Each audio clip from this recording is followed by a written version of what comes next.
واپس آئے اسماعیل علیہ السلام سے فرمایا کہ بیٹا میں نے ایک خواب دیکھا ہے۔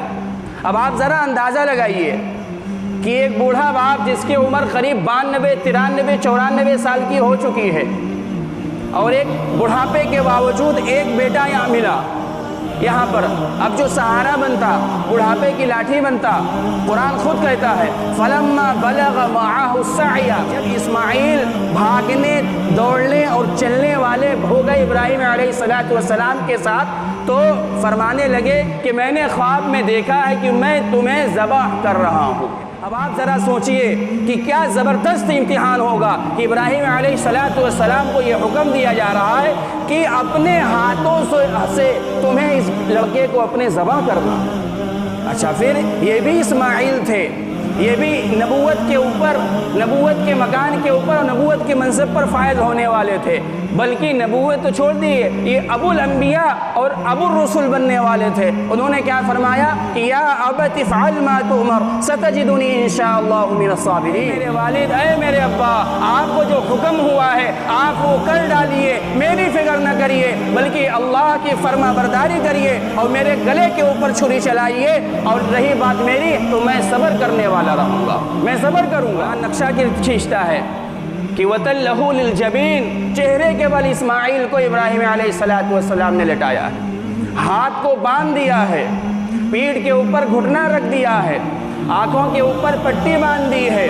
اب ابراہیم علیہ السلام نے بائیں ہاتھ سے اسماعیل کے سر کے بال پکڑے ہیں اور دائیں ہاتھ سے تیز چھری اٹھائی ہے اور حلق کے اوپر رکھا ہے اور بسم اللہ اللہ اکبر کہہ کر کے چلانے لگے، اور گویا زبان حال سے یہ کہہ رہے ہیں کہ اللہ آپ یہ سمجھتے ہیں کہ آپ کی اور میری محبت میں بیٹے کی محبت غالب آ جائے گی؟ نہیں میرے رب، ایسا نہیں ہو سکتا۔ آپ کا جو تعلق میرے ساتھ اور میری جو محبت آپ کے ساتھ ہے، اس کے درمیان کسی کی محبت غالب نہیں ہو سکتی، نہ ماں کی، نہ باپ کی، نہ بیٹے کی، نہ بیوی کی۔ آپ کا یہ حکم کہ اسماعیل کو ذبح کرو، آپ کے لیے اور آپ کی محبت کی خاطر ایک کیا اگر 100 اسماعیل بھی ہوں گے اور قربانی دینی پڑے گی تو تیری راہ میں 100 اسماعیل کی بھی قربانی دی جائے گی۔ اللہ تبارک و تعالیٰ کہہ رہے ہیں کہ اے ابراہیم، تم نے خواب کو سچ کر دکھایا اور تم ہماری محبت کے امتحان میں پکے اترے، تم کامیاب ہوئے۔ بے شک یہ بڑی آزمائش تھی۔ اللہ تبارک و تعالیٰ نے قرآن میں کہہ دیا کہ یہ بڑی سخت آزمائش تھی، لیکن ابراہیم تم کامیاب ہو گئے۔ اب ہم تمہیں انعام میں کیا دیں گے کہ قیامت تک تمہاری اس نقل کو ہم تمام امت کے اندر جاری کر دیں گے۔ چنانچہ یہ جو ہم آج قربانی کریں گے اور کرنے کے لیے اس کی نماز کے لیے بیٹھے ہیں، وہ انہی کی نقل۔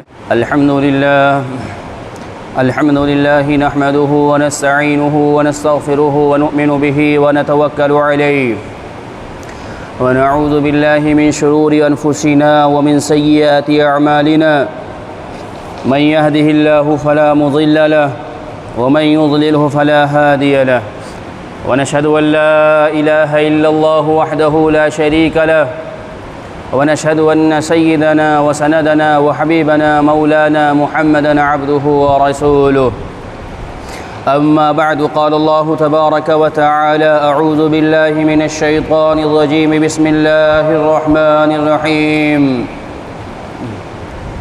لن ينال الله لحومها ولا دماؤها ولكن يناله التقوى منكم وقال تعالى في مقام آخر إنا أعطيناك الكوثر فصل لربك وانحر إن شانئك هو الأبتر وقال تعالى في مقام آخر ما كان إبراهيم يهوديا ولا نصرانيا ولكن كان حنيفا مسلما وما كان من المشركين وقال النبي صلى الله تعالى عليه وسلم وعن أنس رضي الله تعالى عنه قال جاء رجل إلى رسول الله صلى الله عليه وسلم فقال يا خير البرية فقال النبي صلى الله تعالى عليه وسلم ذاك إبراهيم عليه الصلاة والسلام وقال النبي صلى الله تعالى عليه وسلم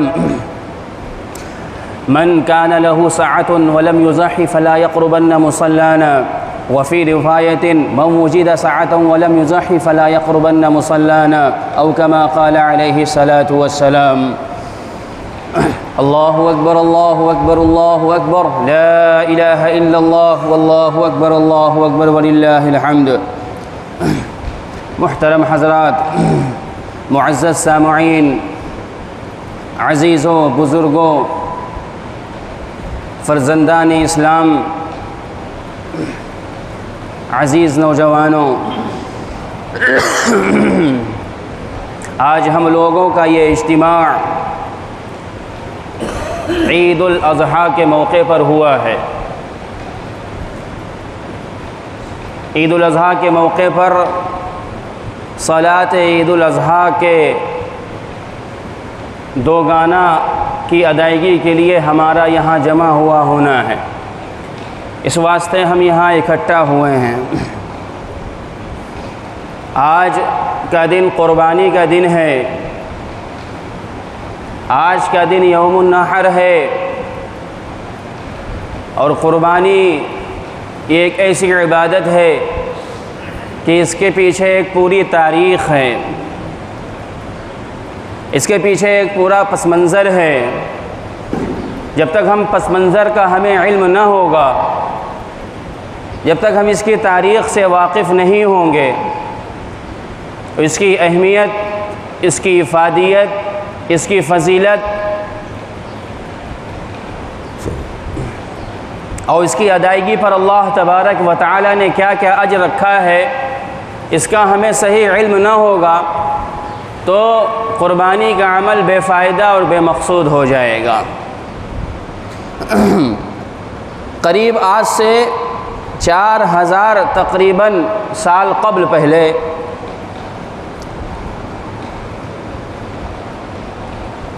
ایک شخص ہے جو بت بناتا ہے، ایک شخص ہے جو صرف بتوں کی عبادت نہیں کرتا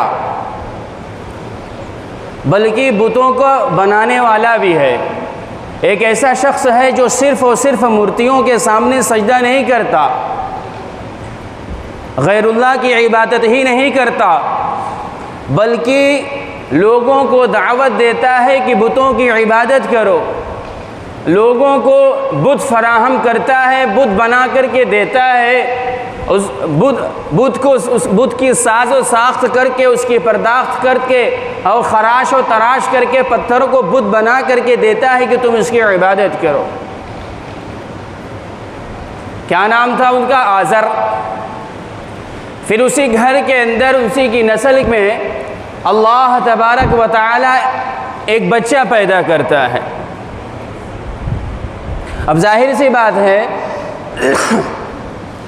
کہ جو اس خطے کا سب سے بڑا بت بنانے والا ہو اور سب سے بڑا بتوں کی خرید و فروخت کرنے والا ہو، اس کے گھر میں جب بچہ آنکھ کھولے گا تو ظاہر سی بات ہے کہ چاروں طرف بتوں کی عبادت کا ماحول ہوگا، چاروں طرف کفر اور شرک کا جو ہے غلغلہ ہوگا، چاروں طرف کفر و ضلالت کا اندھیرا ہوگا۔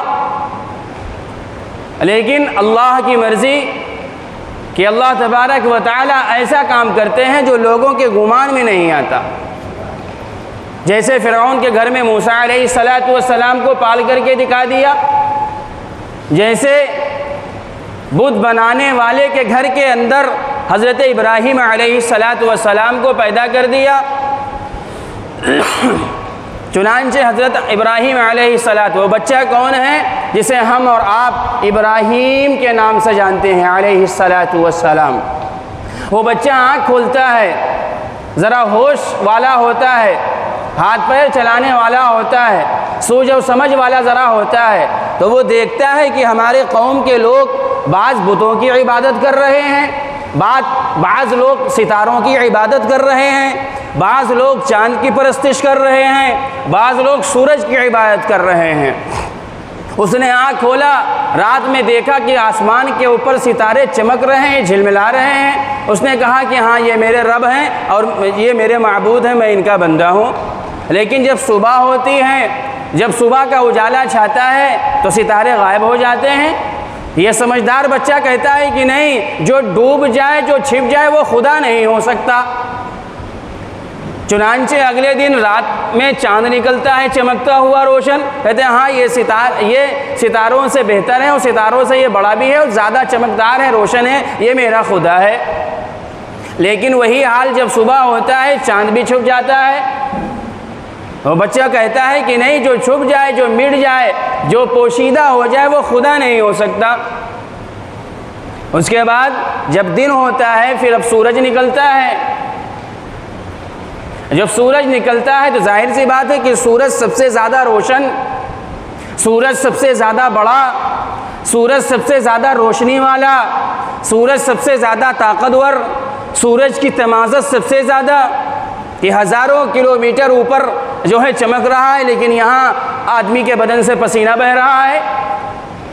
فلما رأى الشمس قال هذا ربي هذا اکبر۔ حضرت ابراہیم علیہ السلام نے جب سورج کو دیکھا تو فرمایا کہ یہ سب سے بڑا ہے، یہی میرا رب ہے۔ لیکن جب رات آئی، ظاہر سی بات ہے چاہے اتنا چمکدار روشن سورج ہو، جب رات آتی ہے تو سورج کو چھپنا پڑتا ہے، جب اس کے غروب کا وقت ہوتا ہے تو اس کو غروب ہونا پڑتا ہے۔ جب چھپ گیا تو ابراہیم نے کہا کہ نہیں، یہ جو بھی چھپنے والی ذات ہے اور جو بھی غائب ہو جانے والی چیز ہے وہ اللہ نہیں ہو سکتا۔ فرماتے ہیں کہ جو چیزیں چھپ جائیں وہ میرا خدا نہیں ہو سکتا۔ بہرحال پھر ان کے دل کے اندر دعا کرتے ہیں کہ ان لم یہدنی ربی فَأَكُن مِّنَ الضَّالِّينَ، کہ اگر مجھے میرے رب نے ہدایت نہ دی اور صحیح راستہ نہ دکھایا تو میں گمراہوں میں سے ہو جاؤں۔ یہ ابراہیم، بہرحال اللہ تبارک و تعالی نے انہیں توفیق دی اور رب شناسی کی، حق شناسی کی، وہ انہوں نے حق سمجھا اور بتایا۔ ان کے دل کے اندر کفر و ضلالت کی نحوست اور نفرت دل کے اندر گھر کر گئی، صنم پرورش سے وہ نفرت کرنے لگے۔ عمر بڑھتی گئی، شباب کا جب عالم آیا اور جب بڑھنے لگے تو ایک دن کیا ہوتا ہے کہ سال میں ایک دفعہ اس جگہ کے اوپر ہی، اچھا یہ ہوا کہاں تھا؟ ابراہیم علیہ السلام پیدا کہاں ہوئے تھے؟ عراق میں۔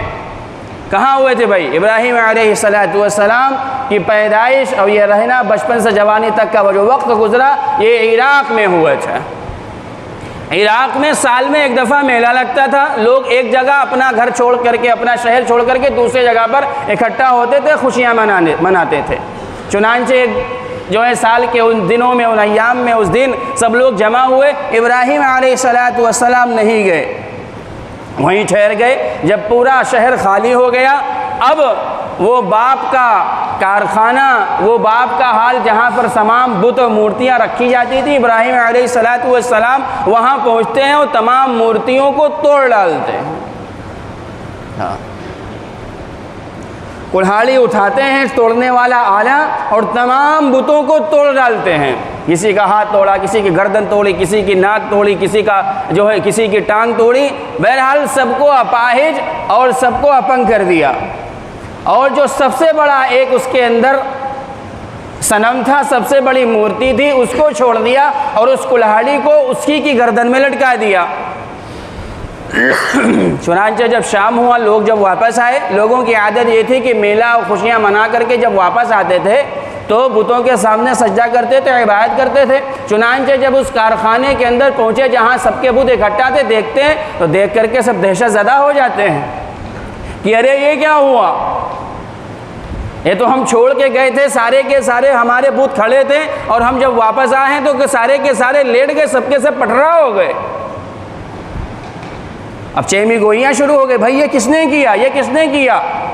لیکن ابراہیم علیہ السلام چونکہ نبی تھے، بتوں کی عبادت سے روکتے تھے، بتوں کی شناعت بیان کرتے تھے، بتوں کی برائی بیان کرتے تھے، صنم پرورش کی کراہیت بیان کرتے تھے۔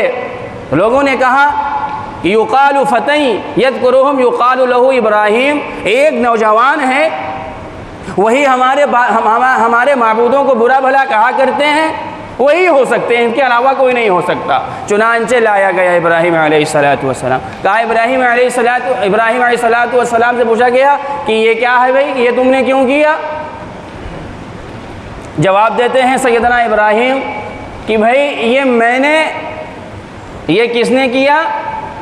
یہ ان کے بڑے سے پوچھ لیجئے، یہ تمہارے معبود ہیں، یہ تمہارے مسجود ہیں، یہ تمہارے رازق و رزاق ہیں، تو یہ جو بڑے کھڑے ہوئے ہیں ان سے پوچھ لیجئے کہ کس نے یہ کیا ہے، اور یہ کیسے آپ کے رب ہیں، کیسے تم سب کے رب ہیں کہ یہ جب اپنی حفاظت نہیں کر سکتے، اور یہ کیسی مورتیاں ہیں جو ان کے اوپر اگر مکھیاں بیٹھے تو نہیں بھگا سکتے، ان کے اوپر حتیٰ کہ جانور پیشاب بھی کر دے تو یہ بھگا نہیں سکتے، ان کو کوئی توڑ دے تو کوئی یہ منع نہیں کر سکتے، یہ رب کیسے ہو سکتے ہیں، یہ معبود کیسے ہو سکتے ہیں؟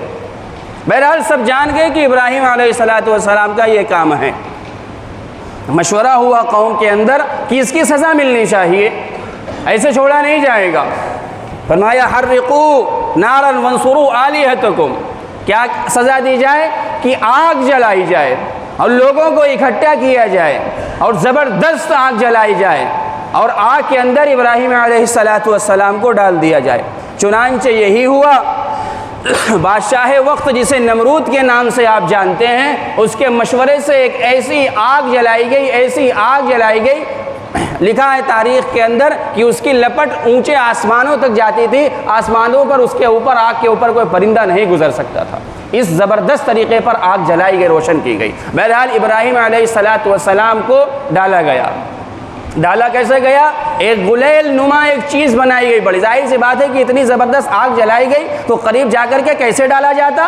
تو اسے گلیل ہوتا ہے، گولی اور چھرا رکھ کر کے اس کو پھینکا جاتا ہے، اسی طریقے پر ایک بڑی سی چیز اور آلہ بنایا گیا، ابراہیم علیہ السلام کو بٹھالا گیا اس کو اوپر اور کھینچ کر کے ان کو چھوڑا گیا۔ چنانچہ ابراہیم علیہ السلام نار نمرود یعنی آگ کے اندر۔ بہرحال پھر وہ آگ کا واقعہ ہے کہ اللہ تبارک و تعالیٰ کے فضل و کرم سے اب جب ابراہیم علیہ السلام آگ کے اندر ڈالے گئے تو فرشتے آئے، ابراہیم کوئی مدد، بارش کے فرشتے آئے، ابراہیم کوئی مدد۔ ابراہیم علیہ السلام نے فرمایا نہیں، تم سے کوئی مدد نہیں چاہیے، میرا رب مجھے دیکھ رہا ہے اور وہی میری مدد کرے گا۔ بہرحال اللہ تبارک و تعالیٰ کا حکم ہوا کہ یا نار کونی بردا وسلاما علی ابراہیم، اے آگ ابراہیم علیہ السلام کے لیے ایسے ہو جاؤ کہ ان کے لیے سلامتی ہو، نہ اتنی ٹھنڈی کی نقصان پہنچے نہ اتنی گرم کی نقصان پہنچے، درمیانی ہو جاؤ۔ بہرحال اللہ تبارک و تعالیٰ نے ان کو اس آگ کے جلنے سے سلامت رکھا۔ آگ کی جو صفت تھی جلانا، اللہ تبارک و تعالیٰ نے اس صفت کو کھینچ لیا، کیونکہ آگ کو بنانے والا اور آگ کا خالق بھی اللہ ہے۔ ہاں، اللہ کے حکم سے جو کچھ ہو رہا ہے دنیا میں ہو رہا ہے۔ اللہ جو چاہتے ہیں، جب چاہتے ہیں، جہاں چاہتے ہیں، جس کے ساتھ چاہتے ہیں، جیسے چاہتے ہیں وہ کرتے ہیں۔ اللہ کو کوئی منع کرنے والا، کوئی انکار کرنے والا، کوئی روکنے والا، کوئی ٹوکنے والا اور اللہ کے ساتھ کوئی شریک نہیں ہے۔ اللہ نے آگ کی صفت کو کھینچ لیا کہ انہیں جلا نہیں سکتے۔ بہرحال یہ ایک واقعہ ہے۔ پھر ابراہیم علیہ السلام وہاں سے نکلتے ہیں، یہ معجزہ قوم نے دیکھا کہ آگ ابراہیم علیہ السلام کو جلا نہیں رہی ہے، لیکن اس معجزے کے بعد بھی قوم نے ایمان قبول نہیں کیا۔ بہرحال ابراہیم علیہ السلام چلے جاتے ہیں عراق سے شام کی طرف۔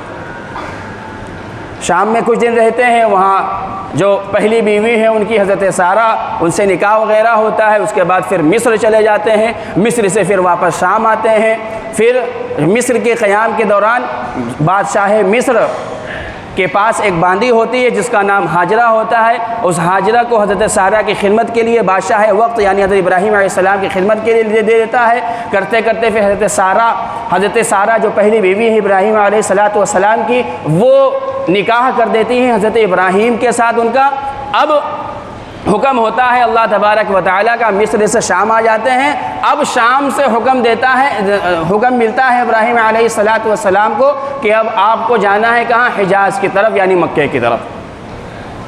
وہیں پر قیام شام کے اندر اسماعیل علیہ السلام کی پیدائش بھی ہو جاتی ہے۔ کوئی اولاد ابراہیم علیہ السلام کی نہیں۔ عمر جب جو ہے پہنچ جاتی ہے 86 سال کے قریب، بڑھاپے کی عمر ہو جاتی ہے، اللہ تعالیٰ خوشخبری دیتا ہے کہ آپ کی نسل اللہ چلائے گا اور آپ کے جو ہے اولاد اور ولد صالح پیدا کرے گا۔ بہرحال وہاں سے چلتے ہیں اور حکم ہوتا ہے کہ ان کو چھوڑنا ہے کہاں پر؟ پہاڑوں کے درمیان، ایسی جگہ کے اوپر جہاں نہ کھانا ہے کھانے کے لیے، نہ ایک قطرہ پانی ہے پینے کے لیے، وہاں پر چھوڑنا ہے۔ دوسری بیوی حضرت حاجرہ اور سیدنا اسماعیل علیہ السلام کو لے کر کے یہاں پر آنا۔ بہرحال آئے اور یہاں پر چھوڑا۔ اب حکم ہوتا ہے کہ یہیں پر چھوڑ کر کے یعنی وادی غیر ذی زرعہ کے اندر چھوڑ کر کے یہاں پر جانا ہے آپ کو۔ جانے لگتے ہیں، حضرت حاجرہ پوچھتی ہیں کہاں؟ فرماتے ہیں کہ اللہ کی طرف سے یہی حکم ہے کہ تم دونوں کو یہاں پر چھوڑ کر کے مجھے جانا ہے۔ کہا ٹھیک ہے، واپس چلے جاتے ہیں تبلیغ دین کے لیے۔ وقت گزرتا ہے، پھر وہ زمزم کا واقعہ پیش آتا ہے جو بڑا مشہور ہے کہ پیاس کی شدت سے اسماعیل تڑپ رہے ہیں پانی کی تلاش میں، کبھی اس پہاڑ پر کبھی اس پہاڑ پر، کبھی صفا پر کبھی مروہ پر یہ چکر لگاتی ہیں اماں حاجرہ۔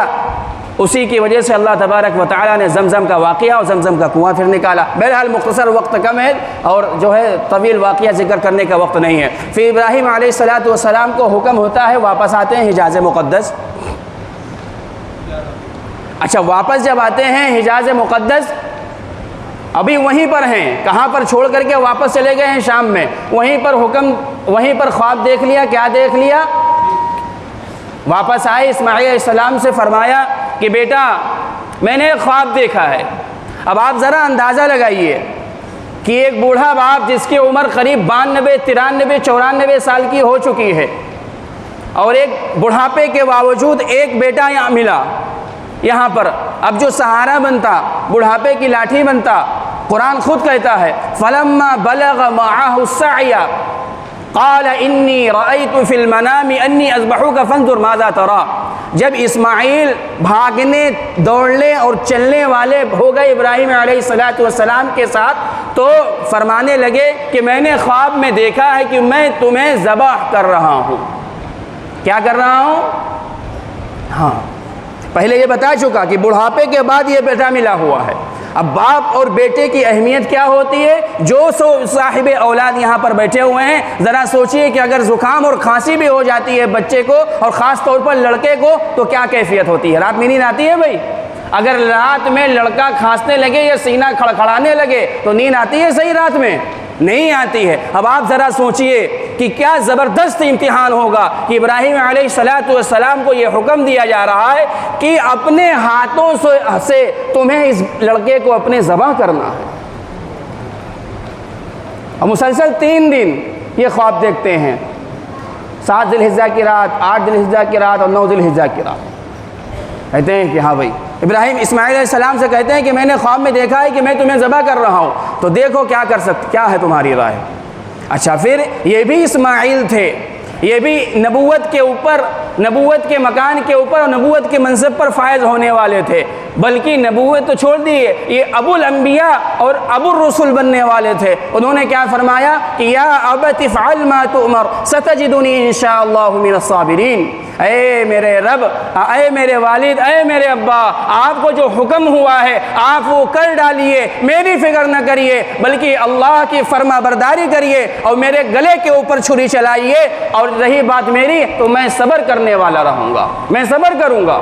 بہرحال چنانچہ لے کر کے نکلے ہیں مینا کی طرف اور پھر ان کو لٹایا ہے زمین کے اوپر۔ قرآن نقشہ کھینچتا ہے کہ وَتَلَّهُ لِلْجَبِينِ، چہرے کے بل اسماعیل کو ابراہیم علیہ السلام نے لٹایا ہے، ہاتھ کو باندھ دیا ہے، پیٹھ کے اوپر گھٹنا رکھ دیا ہے، آنکھوں کے اوپر پٹی باندھ دی ہے۔ اب ابراہیم علیہ السلام نے بائیں ہاتھ سے اسماعیل کے سر کے بال پکڑے ہیں اور دائیں ہاتھ سے تیز چھری اٹھائی ہے اور حلق کے اوپر رکھا ہے اور بسم اللہ اللہ اکبر کہہ کر کے چلانے لگے۔ یہ جانور نہیں ہیں بلکہ اپنے لڑکے کے اوپر چھری چلا رہے ہیں اور گویا زبان حال سے یہ کہہ رہے ہیں کہ اللہ آپ یہ سمجھتے ہیں کہ آپ کی اور میری محبت میں بیٹے کی محبت غالب آ جائے گی؟ نہیں میرے رب، ایسا نہیں ہو سکتا۔ آپ کا جو تعلق میرے ساتھ اور میری جو محبت آپ کے ساتھ ہے اس کے درمیان کسی کی محبت غالب نہیں ہو سکتی، نہ ماں کی، نہ باپ کی، نہ بیٹے کی، نہ بیوی کی۔ آپ کا یہ حکم کہ اسماعیل کو ذبح کرو، آپ کے لیے اور آپ کی محبت کی خاطر ایک کیا اگر 100 اسماعیل بھی ہوں گے اور قربانی دینی پڑے گی تو تیری راہ میں 100 اسماعیل کی بھی قربانی دی جائے گی۔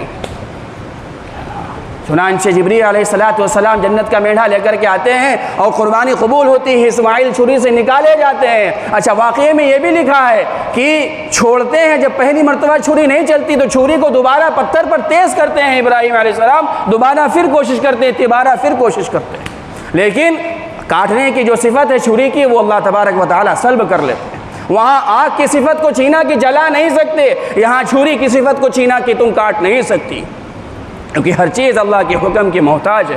چنانچہ میڈھا جو ہے جنتی میڈھا ان کے جگہ تبدیل ہوا اور اس کو ذبح کیا گیا۔ اللہ تبارک و تعالیٰ کی طرف سے حکم آیا، وَنَادَيْنَاهُ أَن يَا إِبْرَاهِيمُ قَدْ صَدَّقْتَ الرُّؤْيَا إِنَّا كَذَلِكَ نَجْزِي الْمُؤْمِنِينَ إِنَّ هَذَا لَبَلَاءٌ مُبِينٌ۔ اللہ تبارک و تعالیٰ کہہ رہے ہیں کہ اے ابراہیم، تم نے خواب کو سچ کر دکھایا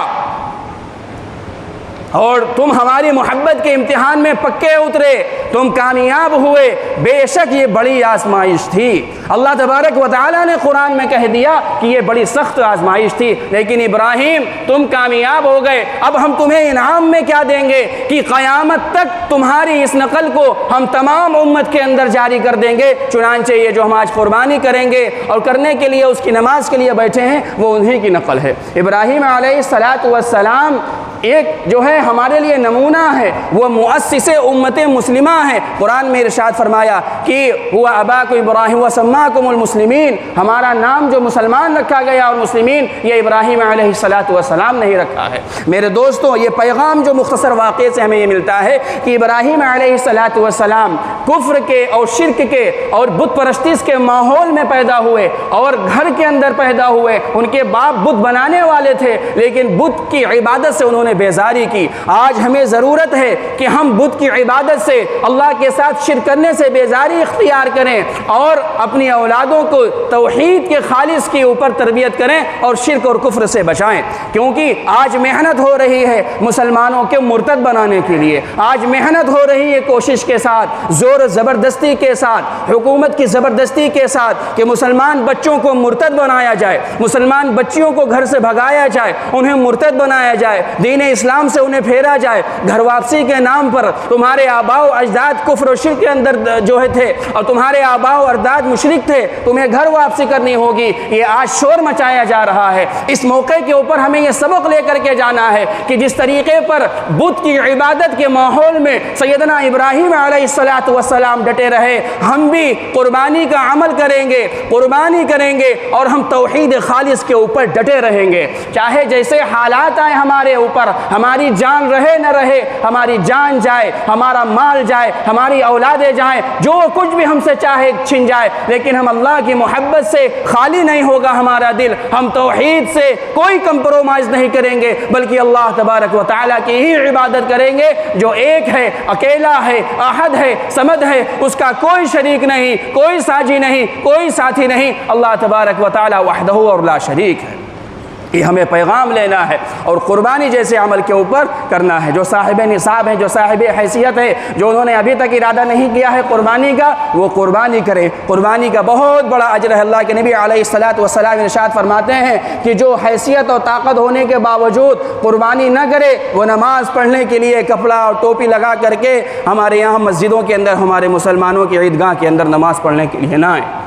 سخت تنبیہ فرمائی ہے۔ بہرحال روایات ہیں قربانی کے اوپر اور ابراہیم علیہ السلام کا اسوہ ہے ہمارے اوپر۔ اللہ تبارک و تعالی ہمیں کہنے سننے سے زیادہ خوب عمل کی توفیق عطا فرمائے اور تقوی کے ساتھ فرمایا گیا لن ینال اللہ لحومها ولا دماؤها ولكن يناله التقوى منكم۔ اللہ تبارک و تعالی کو تمہارے جانوروں کا گوشت، اس کا خون اور کھال اور ہڈی یہ سب نہیں پہنچتی، بلکہ کیا پہنچتا ہے؟ صدق دل، اخلاص نیت اور تقوی کے ساتھ، جتنی محبت کے ساتھ، جتنے خلوص کے ساتھ اسوہ ابراہیمی اور اسوہ محمدی علیہ السلام کی ادائیگی کے لیے اور جتنی ہم قربانی اور تقرب اللہ کے نیت کے ساتھ اور خلوص نیت کے ساتھ ہم قربانی کریں گے، وہی اللہ تبارک و تعالیٰ کو پہنچتی ہے اور وہی اسی کے اوپر ہمیں اجر ملے گا۔ اللہ تبارک و تعالیٰ ہمیں قربانی کرنے اور سچی نیت کے ساتھ، تقوی کے ساتھ اور تزکیہ قلب کے ساتھ قربانی اور خوش دلی کے ساتھ قربانی کرنے کی، اس کی اہمیت کو سمجھنے کی